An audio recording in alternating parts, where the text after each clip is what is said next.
Dara, ano nga ba ang kanyang nararamdaman ngayon kay Erica, no? So, marami po kasing nagtatanong ng mga netizens sa ating mga comment section na kung saan po ay natatanong minsan nila na kumusta na daw itong si Dara at kay Erica, no? So, guys, sa ngayon po wala pa tayong alam at syempre, siguro naman po nag-uusap sila sa private, no, sa privacy, sa chat o sa Facebook, no, kasi alam naman natin kung gaano sila ka-close, no, kasi may mga nagsabi kung si Dara din ba ay namimiss niya itong si Erica. Syempre aminado yan si Dara na namimiss niya kasi nasanay din po siya bilang ate-atihan ni Erica, lalo't pa man po itong si Erica ay sobrang sweet po niya kaya Dara na talagang pinaramdam po niya ang pagmamahal o ang tunay na pagmamahal ng isang ate sa kanya.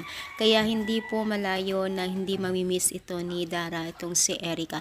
Lalo't pa man po itong si Dara ay sila na lang pong dalawa ng kanyang kapatid na nagtataguyod at si Dara ay siya na rin po ang tumatayong nanay at tatay kaya sa kanyang kapatid na kumbaga hindi niya naramdaman kasi at ang pagmamahal ng isang kuya at ate, no, kasi aminado naman siya sa mga interview na hindi daw niya naramdaman yung pagmamahal ng mismong kanyang pamilya. Kaya yun, nakita natin kung gaano pa siya kasaya nung time na magkasama sila on cam ni Erica dahil sobrang sobrang sweet nila sa isa't isa.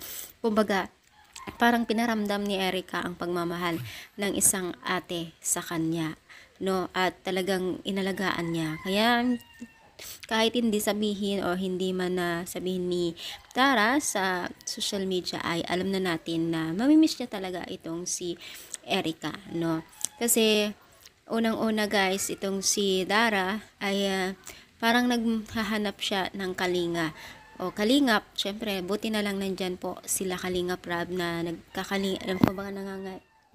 pinaramdam yung paglingap, no, kaya nga paglingap, no, at syempre naiyak tong si Dara at aminado din po kay Kalingap Rab na baka sakaling or pag okay na ang lahat ng pabahay ay hindi na dadala.